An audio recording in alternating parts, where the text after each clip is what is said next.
यहाँ हम थोड़े से वेदांत, अद्वैत वेदांत और सांख्य के साथ में तुलना करते हैं। सांख्य पुराना दर्शन है, उपनिषदों में भी उपलब्ध होता है।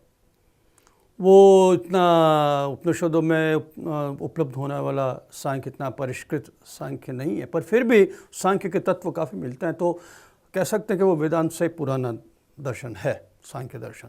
सांख्य और वेदांत में अधिक अंतर नहीं है। व्यवहारिक स्तर पर देखा जाए तो जो वेदांत है वो सांख्य की बातों को स्वीकार करता है। जगत है वो ब्रह्म का विवर्त है और माया का परिणाम है।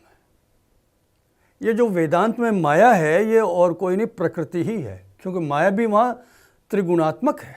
अब हुआ ये कि जो प्रकृति सांख्य में अत्यंत बलशाली और प्रभावशाली तत्व था वो वेदांत में निरीह हो गया, और जो चेतन तत्व वेदांत में प्रभावशाली है वो सांख्य दर्शन में निरीह है।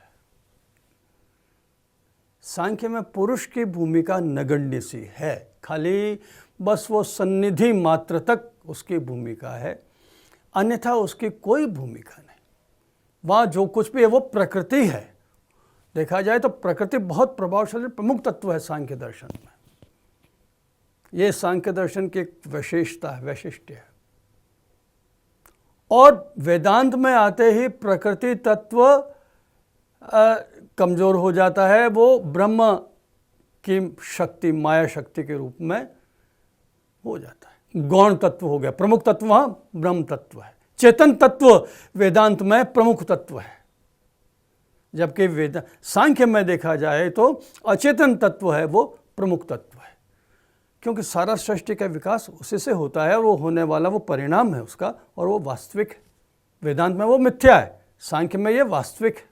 ये दोनों में एक अंतर देखा जाता है, और ये उसकी सांख्य का अपना वैशिष्ट्य है। चेतन तत्व वहाँ उसकी भूमिका, इसीलिए उसको निष्क्रिय, वो निष्क्रिय उस रूप में भी है।